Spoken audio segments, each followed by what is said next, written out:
this, oh my goodness, like Professor Glenn here. Grab one per household if you would, so we don't have that many copies. So, I told you guys last week I'm doing a quick class. This is just a basic overview, because there are so many different plants and things that we can use medicinally.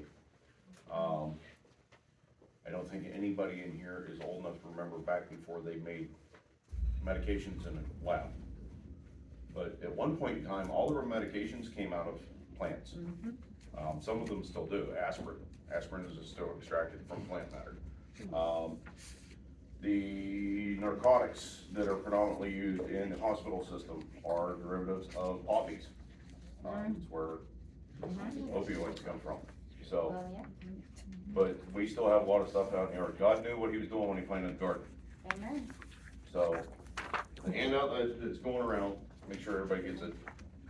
Oh, everybody's passing it out. We'll go through. I brought some of my stuff with me that I've made at my house. This is homemade mouthwash. Oh. I cannot use fluoride, so I don't use home store-bought mouthwash. I'm actually allergic to fluoride, and it does the exact opposite to my teeth, what it's supposed to. So this is a tincture of cinnamon and lavender. It was tinctured in alcohol, and then I cut it 50-50 with distilled water to both tame it down a little bit and reduce the alcohol content. With alcohol tinctures, if you don't want to have alcohol, if anybody's familiar with proofing, something that's 80 proof is 40% alcohol. So after you're done making your tincture, you can put that on the stove and bring it up to the temperature where the alcohol will evaporate. And if you want to do it quicker, you just warm it up to where the alcohol starts evaporating and then light the alcohol, let it burn off. It will reduce it by 40% because you just eliminated the alcohol, and then you can add distilled water to it to bring it back to the full volume. So, this is stevia leaf oil. This is one of the herbs that's in your handout. You can grow it in your flower garden, or you can buy it. This is used to treat Lyme disease. Our daughter, Brady Kate, was diagnosed with Lyme disease when she was about 3 years old. The naturopath doctor told us to get stevia. Not stevia that you buy in your store, actual plant. And I made the oil and retreated her with her, and she has not had a flare up since. This is ginger oil. That's actually ginger that's ground up floating in there. Can be used for any of the medicinal things you would use ginger for, upset stomach, things like that, or you can use it to cook with. This is some homemade cough syrup. I have treated my children for various different respiratory infections, to include whooping cough and COVID with this. It helped alleviate some of the symptoms when we all had COVID. This is a tincture that was made with elderberry wine, or you can tincture elderberries in grain alcohol, and then steep echinacea, golden seal, and wild cherry bark in it. Echinacea and golden seal are great for mucousy type infections, boosting your immune system, and the wild cherry bark has tannins in it which help with sore throat. And this is what they call ghost pipe. Zipporah happened to stumble across that on our property last year. We haven't been able to find any more of it. This is a flower that looks like it's a mushroom. They call it a ghost pipe because it's very ghostly looking. But it is a topical anesthetic. So if I had it actually had enough in there, this would be completely purple instead of a brownish color. So if anybody's ever used aspirin cream or something like that, that's homemade aspirin cream. So, all right, now everybody's pretty much got their handouts. Remember last week I mentioned some of the ones that you probably wouldn't realize? Burdock, dandelion, things like that. First one in your handout is dandelion. Yep. Dandelion is a wonderful herb that grows in your garden, grows in your yard. Most guys go out and rip them out because they don't like the way they look. That's a bad thing. Number one, it's the first flower that blooms in the year, so it provides the bees when they're first waking up with nectar that they need to start making honey. Number two, the flowers can be used to make teas, wines, homemade sweeteners, all that kind of thing. The young leaves on fresh dandelions actually make a really nice salad. If anybody grew up in the rural areas, you know Corey did, he probably had dandelion greens before. And then even the root is edible. You can chop the root up, let it dry, use it to steep, make tea, or you can roast it and grind it and make like instant coffee. Dandelion is very good for your liver, your kidneys, and the whole urinary tract. However, you do not want to consume too much of it at one point in time because it is also a mild laxative. If you eat too much of it. The other one that a lot of times people want to get out of their yard and they're spraying it with Roundup and all the other chemicals is plantain. If anybody knows what plantain looks like, it looks like a miniature version of elephant ear. Plants are approximately 2 by 3, the leaves kind of oval shape. Those, you can actually eat those. It can help improve digestion. You can use it as a poultice on wounds to help wounds heal, help fight infection, and reduce inflammation around those. And apparently when I was looking up on this, they actually make a tea out that helps soothe bronchitis, burns, and stuff like that.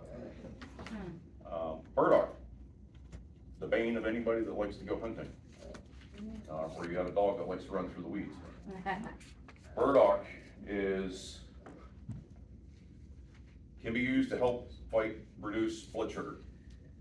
Now, the thing that it is, any of these things you want to check with your doctor if you can before you start using it, because it may counteract medications that you're already taking or not have as strong as effect as the medication that they have you on. It's part of the reason why they make medications in a lab now is because they can make them stronger by synthesizing them instead of extracting it from plants. The problem with that is the chemicals they're using to make the medications. Did you have a question? No. Okay, I'd like to raise your hand. Burdock can help reduce blood sugar, has anti-inflammatory, antibacterial properties, can help fight skin infections, and promote healing. The problem with it is you want to make sure that it is burdock, because the burdock plant, until it starts flowering out to look like burdock, also looks very similar to belladonna, or also called nightshade, which can be used in minimal amounts, but under direct supervision, because it is poisonous. There's a reason why they call it nightshade. You go to sleep, you don't wake up.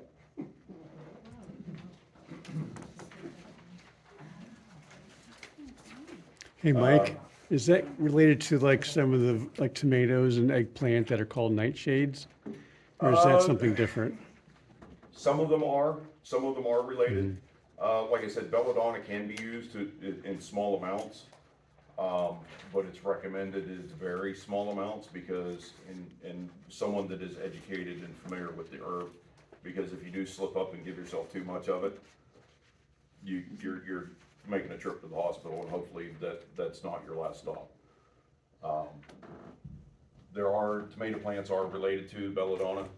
There are some other plants that we grow, but the compounds that are actually in belladonna or belladonna are actually much stronger or in higher concentrations than what you would find in a tomato plant. So you can eat tomatoes, but if you take a bite out of the tomato plant, it's not real appetizing. That's because the compounds are in the plant, not in the fruit. Cattail, the other one that most people don't even think of. The entire cattail plant is edible, to include the pollen that comes out on the cattail itself. When it goes into bloom and it's pollinating, it can be used as a spice in your cooking. It is bitter. If you're just eating it by itself, it's very bitter, but it can be used to be mixed into something else. But it can be mashed, sliced. The roots can be made into poultices. They help with alleviating pain, reducing swelling and cuts, bruises, burns, and scrapes. And they have a mild analgesic property. So again, like using aspirin cream or something like that, it'll help numb the wound that it's on. That is a question. What's that? Isn't cattail also like illegal to pick? Yes. It's a It's protected. protected. It is protected, but we're talking about a situation where, You can grow your own. Your life. well, It's technically, your property. if you're growing your own, it's protected Oh, because it has to be in a wet area. right, But right. we're talking in situations where everything's shut down we need medicines of some sort, so. To save a life. Like a discussion we had at one of our meetings about the ham radios. If everything's shut down, who's gonna come arrest me for using ham radio without a license? Hmm. And what the DEP doesn't know you're doing in your backyard can't hurt you. That's right. Um, I have a question. Go ahead. It says, the roots are, taste like a mix between corn and potato and are absolutely delicious. Yes. Have you eaten it?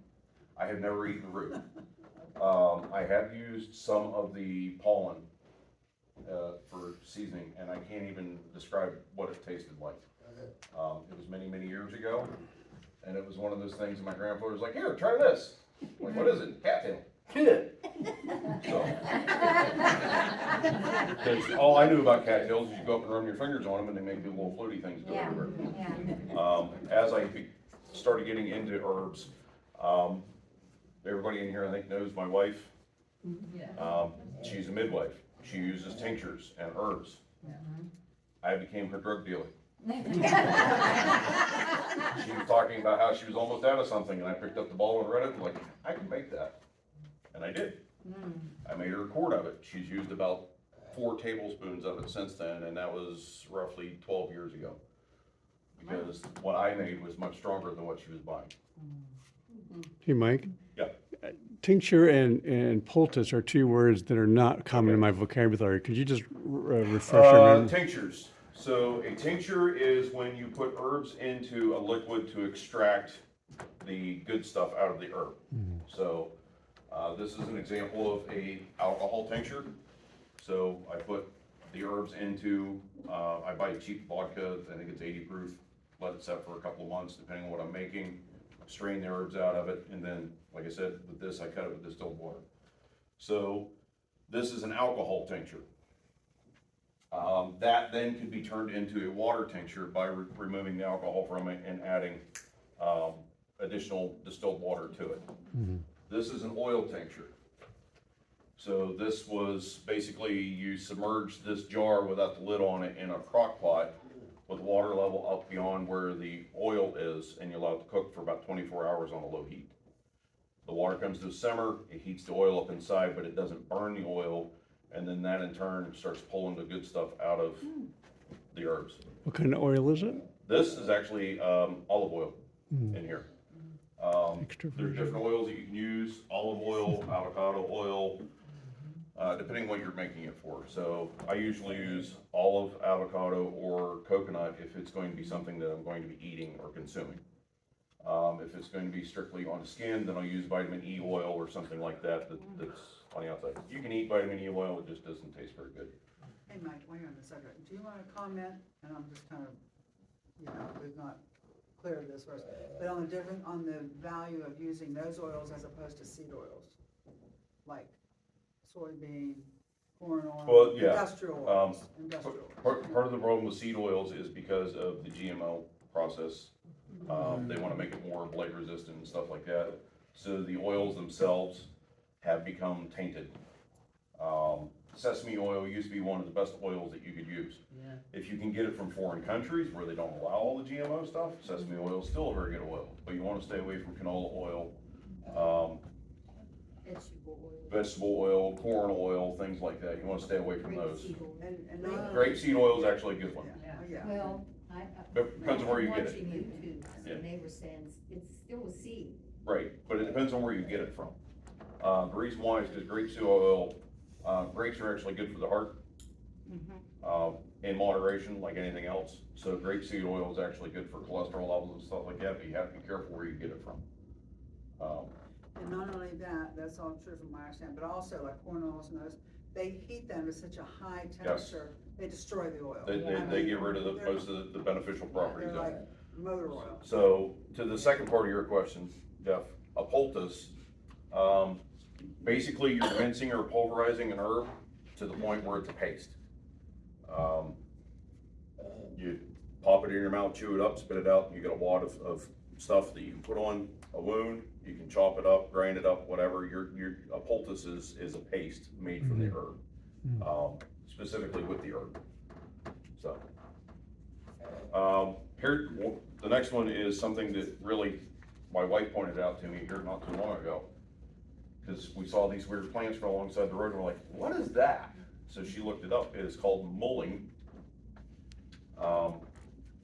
You're actually supposed to harvest the flowers off of it, so you can only catch it a couple times a year, because if they're in a good environment, they bloom twice a year. But they are good for respiratory stuff, sore throat, cough, things like that. Willow. White willow is the best. It is very hard to grow here in the United States because of our climate, but all willow trees have the same properties, just not in as high concentrations. White willow is the best that you can get for it. White willow is nature's aspirin. You take the bark off of it, steep it, make a tea out of it, drink it. It's just like you pop 2 aspirin. Because the willow sap that's in the bark, not in the wood, but in the bark, contains the same, I can't remember how to say it. Acidic, whatever, acid. Thank you. That is aspirin. Okay, it's in willow. So that's the biggest benefit on that. Thistles, another one. Walking across the yard, you step on a thistle, ah, go get a shovel, don't dig it up. If you do, transplant it somewhere where you're not gonna step on it. Thistle's very good for you. You can actually buy thistle supplements in the grocery store now, especially milk thistle. Good for liver, kidneys, urinary tract, all that kind of stuff. And elderberry. When we moved into our house, I was very fortunate to find out that I had 2 elderberry plants growing on my property. I have not been able to get enough berries off of them to actually get any juice out of it though. The one in the front, the goats got into it. I ended up cutting it down and moving it because it was in a bad spot anyway, and the one in the backyard just doesn't produce enough. But this is elderberry cough syrup. So elderberry is very good for cough, chest colds, anything that has to do with respiratory. I have a question. Yes, ma'am. Like your thistle and your mullein, do you use it as like a powder, or do you put it in a water or alcohol base, or how do you? Yes. Use it? Yes. You can use it either way. Okay. So, a lot of it has to do with, and I have some books up here I'm gonna recommend for you guys, and if you really want to dig deeper into this, I recommend that you learn, because it depends on the herb and what you're doing with it on how you wanna prepare it. The other thing is, if you have dried herbs in your cupboard, they lose potency, just like medications, they start to expire, they start losing potency after time. The way to get around that is you make oils. Or you buy the essential oils.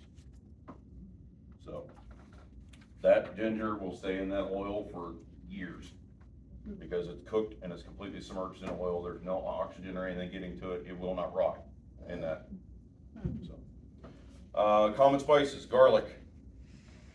Reducing severity of common cold symptoms, managing cholesterol and blood pressure, boosting heart health, reducing the risk of liver injuries, having antioxidant, anti-inflammatory, and antibacterial properties, and treat various yeast and fungal infections.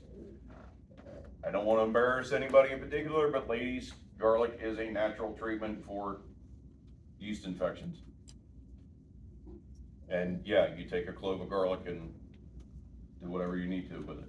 Okay. As well as guys, foot fungus.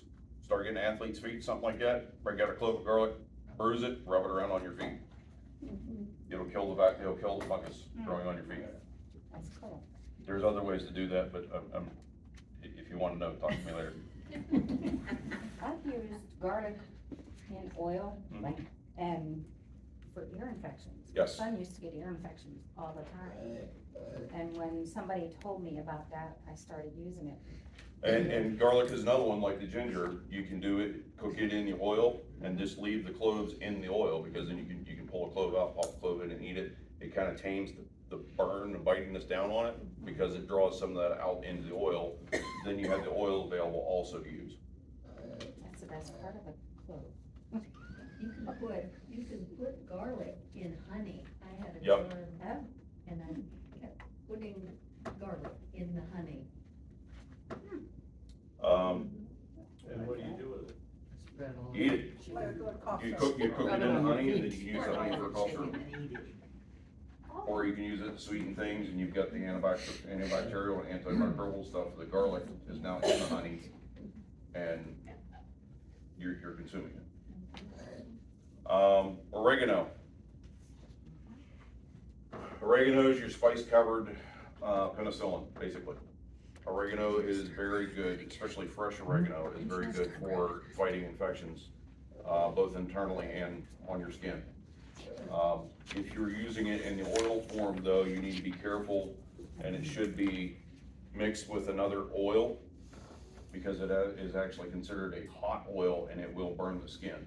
If you've got, using it in a sensitive area, someplace it's not normally exposed to the elements and not toughened up, like most of us guys are out in the sun a lot, and skin on our arms are pretty tough, but I'm not gonna put it between my toes without diluting it with something else. And again, you can use avocado oil, coconut oil, grapeseed oil, something along those lines to dilute a little bit, and then you can rub it on whatever it needs to go on, if you're using it in oil form. I'm sorry, but oregano is very easy to grow. Yes. You know, like you just Yeah. plant it once and it'll keep on going for, it's perennial. Oregano, basil is another good one. But basil's annual, but oregano will keep going for years. I've had basil in my greenhouse for 3 years now. Oh, in a greenhouse, yeah. Yeah, it just keeps, In a it greenhouse. wilts down and comes right back in the spring. Turmeric. Turmeric is good for lessening inflammation, improving memory, lessening pain, and fighting free radicals. So it's an antioxidant. It's a natural antioxidant. It's used a lot in Eastern cuisine, especially curries.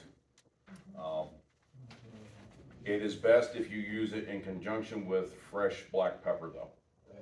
Something about black pepper's properties and the turmeric properties, it like enhances it when you mix the two together. Turmeric is hard to digest, and the bioperine and pepper helps break it down. Okay.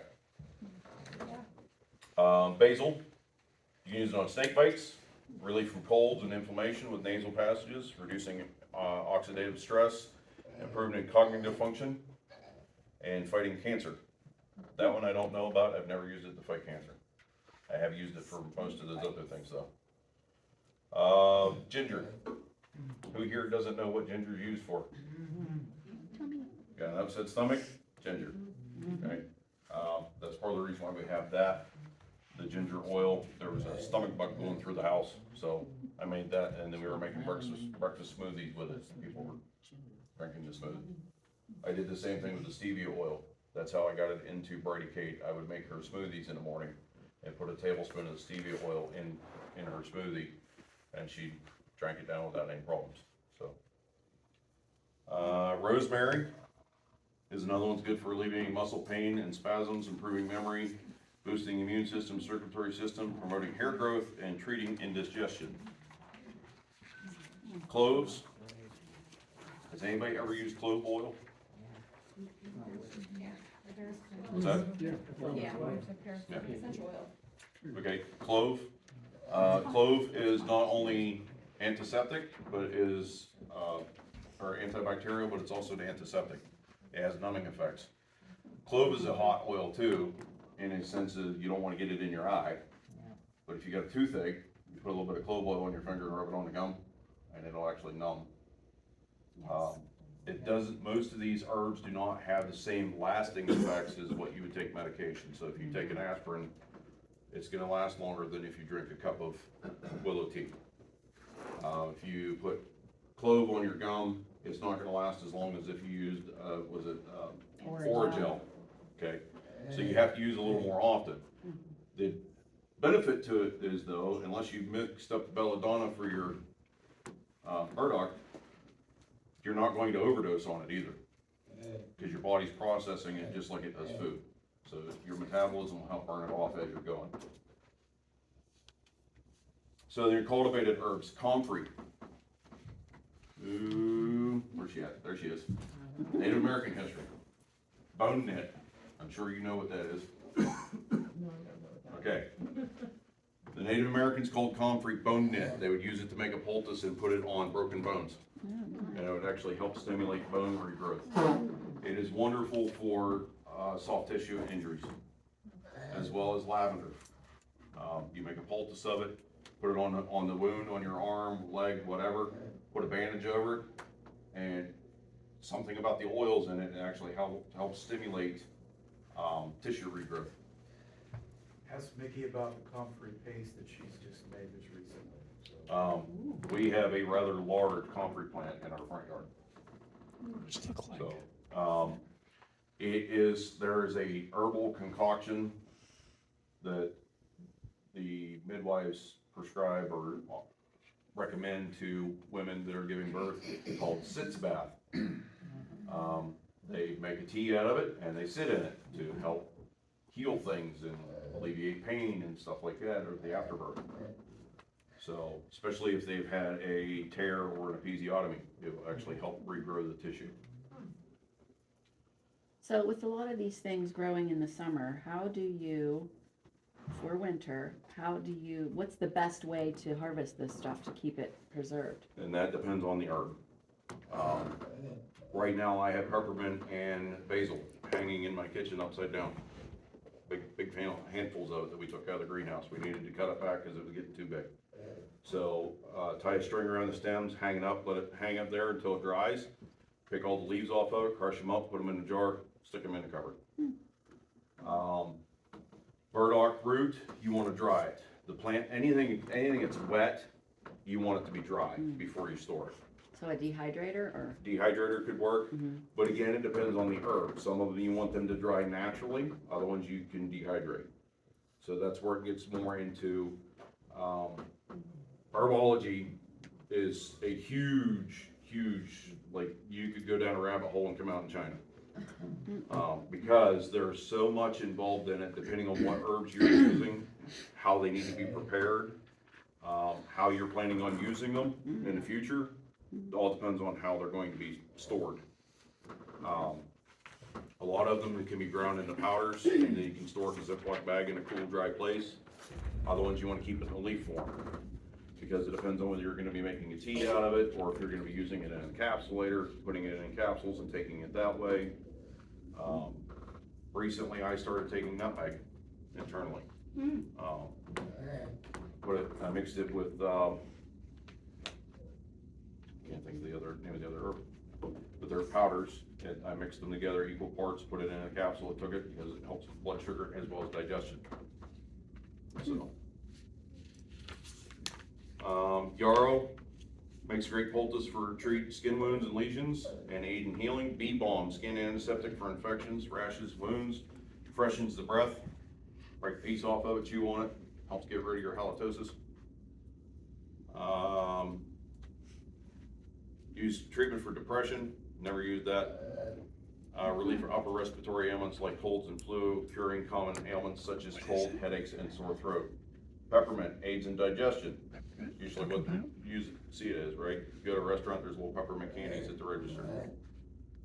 Also helps relieve headaches and menstrual cramps. I will tell you this. If you have peppermint oil or you get fresh peppermint leaves, put the leaves in your hand, rub them together, cup your nose, and take a deep breath. It's like somebody shot a lightning bolt through your brain. Your sinuses will open up, your brain becomes awake. I don't know what it is. It doesn't last forever, but we used to do it. Our kids used to call it doing pep shots. They put a couple drops of peppermint oil in their hand and go, because it just opens everything up. So, What is it, peppermint? peppermint. Just take leaves. You put them in your hands, take the peppermint leaves, rub them in your hands to bruise them, and crush them open. Just cup your hands over your nose and take a deep breath, and I mean, it opens up your sinuses. Wrong place. Your brain goes, hey, welcome to go. When I was a small kid, and I'd get a stuffed nose, my mother used to get something at the drugstore, and it had oil of peppermint as one of the main things. Put a couple drops on a handkerchief.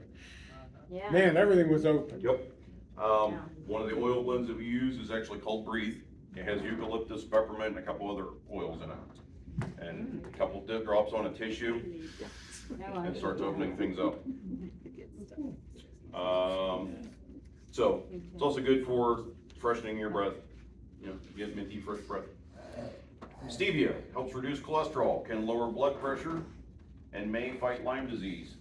I will tell you that I have used it to fight Lyme disease. I haven't used it for anything else, other than I use stevia because I avoid sugar. Everybody knows what an aloe vera plant is? Yep. Did you know that aloe vera juice can help treat the foot cramps and stuff like that come from Lyme disease? Or even if you spend a lot of time on your feet, hiking, stuff like that, Uh-huh. a little bit of aloe vera juice. Again, in moderation, because aloe vera is a laxative. Yeah. And if you're in a survival or prepper type situation, the last thing you wanna do is be going through your toilet paper stockpiles because you drank too much aloe vera juice. So how do you make the aloe vera juice? Just, The sap. okay, you just squeeze it out. Yep. Gotcha. Yep, I mean, you can buy I it. squeeze that on my skin all the You can time. buy it, but basically you extract it, like you cooked berries down to make juice. Mhm. You extract the stuff, the pulp out of the center of it, render it down a little bit, run it through a blender. Drink it. Okay. I've got like But it's six good of for them. skin health and aging. Says, well, evidence is limited, some people use it for anti-aging purposes. It's good for your skin. Tooth and gum disease, aloe vera can help reduce dental plaque, acid reflux and heartburn, constipation, hence the mild, yeah. And aloe vera juice can help alleviate muscle aches caused by Lyme disease. So on the last page, there's some references there. The first two of them are websites. Those are two websites where I buy herbs from, stuff that we can't grow here in Pennsylvania. The nice thing about it is both of them also have like discussion boards or recipes on how to make balms and things like that you need for skin issues, rashes, whatever. BALM. Balm, yes. Just want to clarify for the Yeah. YouTube video. Balm. The balm in Gilead. Okay. If you want help on the other ones, come see me later. 21 years military. There are also 3 recommended books on there: Armageddon Pharmacy, Self Heal, and Botanical Safety. So, here is Self Heal by Design. This was written by a Christian author. You may have seen some of the videos that floating around the internet if you're on TikTok, Facebook, or anything like that. Her name is Barbara O'Neill. Listening to her videos, she talks a lot. The most recent one I saw, she was talking about how scientists can't explain why the iron content in breast milk drops off after 6 months, even though they know that children don't need as much iron after they're 6 months old, but during the first 6 months of life they do.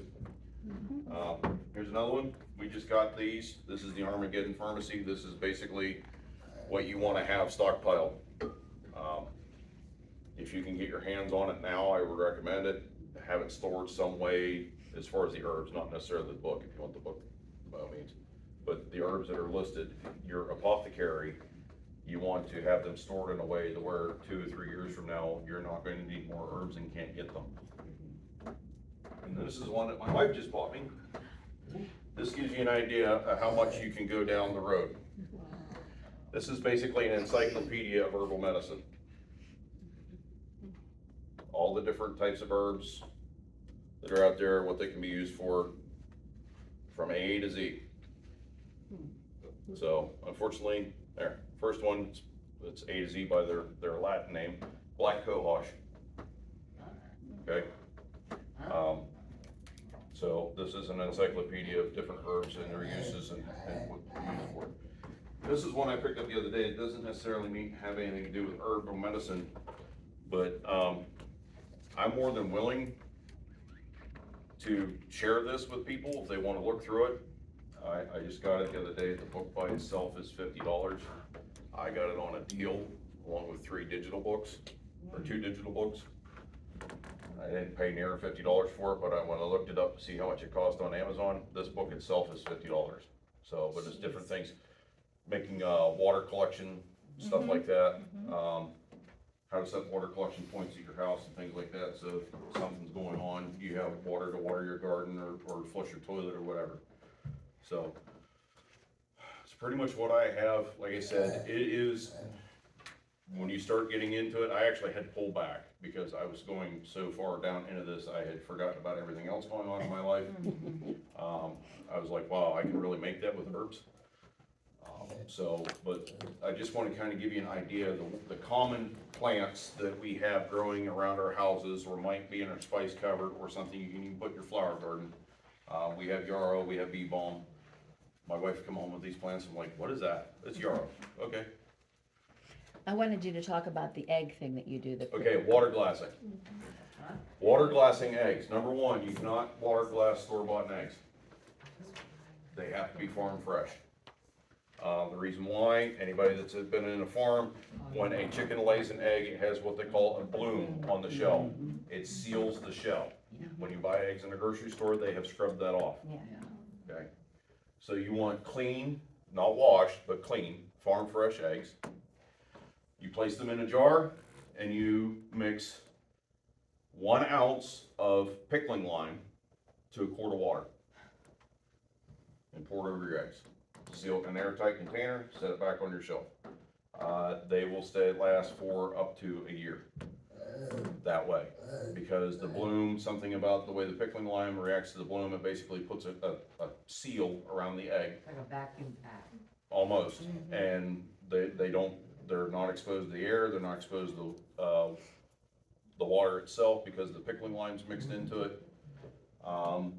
They recommend that if you're using them, a lot of ladies and guys would use this in the summertime when the chickens are laying 2 or 3 dozen eggs a day, so that come November and December, when it's time to start baking all the cakes and cookies and everything for the holidays, they don't have to go out and buy 7 or 8 dozen eggs every week. Because they've got them all stockpiled in their pantry. So. And how is the jar sealed? Just the regular? Just airtight, as Oh. long as it's airtight. We have ours sitting on our kitchen counter. I don't remember what the type of lid is, but it's the lids that swing down and then it's got the latch that pulls it down tight. That's what they're sitting in. And my wife just pointed out today, hey, those have been sitting there for a while. We might want to bake something.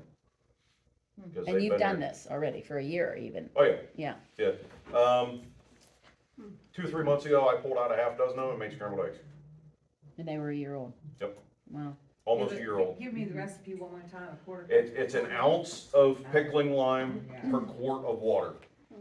So you can do it in any container that is airtight, 5-gallon bucket with a lid, 2-quart mason jar, 1-quart mason jar, whatever you want to use. You just want to make sure that it's airtight to keep anything from getting down into the water.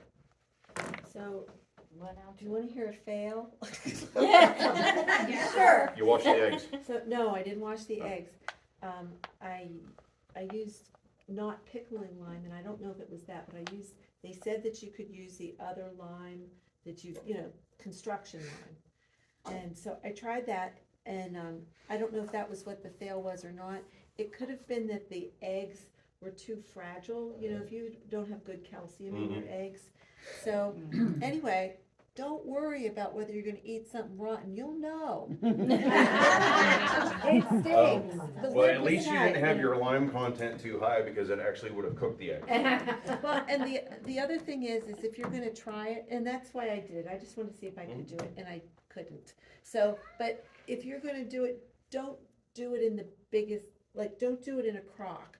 Do it in something little, so that if you have an egg that breaks in there or something doesn't work, then you haven't ruined 100 eggs. But on that note, if it's your first go around with doing this, I recommend that when you take the eggs out, you float test them. Yeah.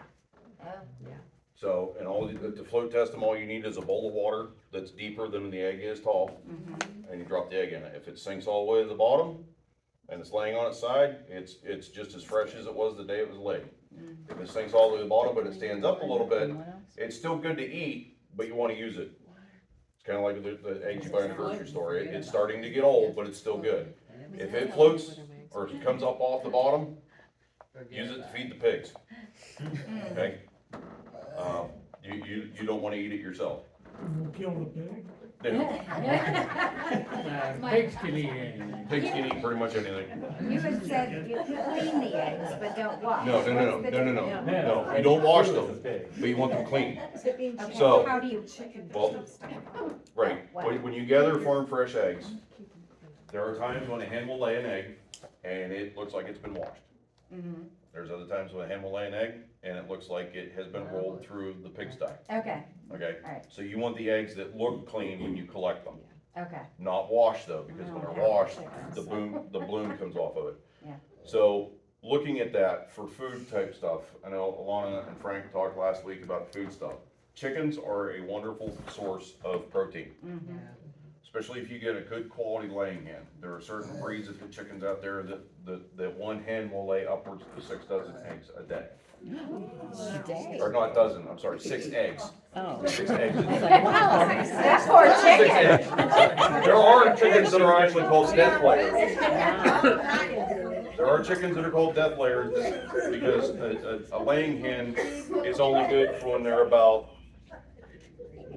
6, maybe 8 months old until they're about 3 or 4 years old, and then their egg production starts dropping off. There is a breed of chicken out there now that they have come up with that's called a death layer, that literally, the hen will sit on the nest and lay eggs until they die. Oh, wow. Oh, wow. Yes. They are a massive, huge production egg chicken. The ones that I recommend, if you don't, because I know some people, well, I like white eggs, I like brown eggs, I want the Easter eggers or whatever, okay? Buff Orpingtons or Golden Comets. Buff what? Orpington, Pork, Orpington. okay, Okay, those 2 chickens in my brief but pretty intense experience of the last few years lay the most eggs. okay, what was the second one? Golden Comet.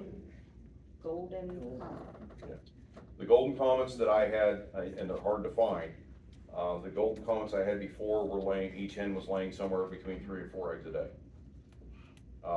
But, like, Kate, thank you. I always get you and Chrissy mixed up, I don't know why. You have to make sure that they have good calcium supplements. You can feed them eggshells back, but I recommend you bake the eggshells first and don't give them to them raw. Because when they start eating raw eggshells, then they think, oh, there's an egg, no, the eggshell. So you bake them first, or oyster shell, something along those lines. But before COVID started, my wife and I started making plans to basically become self-sustaining as much as possible. So we started building our flock of chickens. We got cattle, we got goats, we got things like this. I have a small herd of cattle. I'm down to 2 right now. I got rid of 2 troublemakers. Pigs, but the chickens that we chose were heavy laying chickens so that we have steady flow of eggs. There's also a breed of chickens out there that are called Brahmas. The nice thing about a Brahma is it's a dual purpose chicken. The hens will lay eggs. When the roosters get to be full grown, you can feed an entire family with 1 chicken.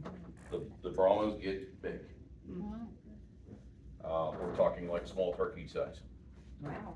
So that's why we got some of those. Most of my Brahmas are gone now, between the raccoon and hawk and the owl. I do have a couple of Brahma roosters wandering around and I think 3 Brahma hens. But that's a good dual purpose chicken.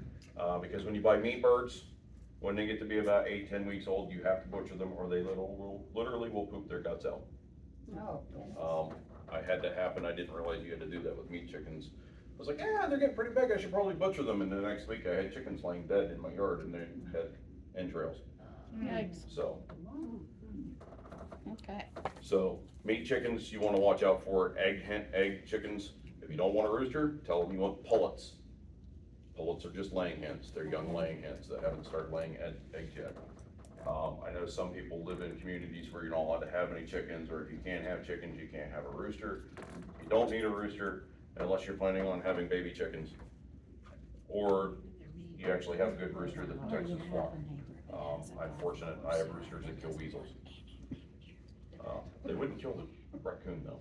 I had to kill the raccoon. So, any questions about herbal medicine? If you want more information, by all means, ask me questions, send me a question, write it down, hand it to me. I'll try to get back to you with the answer.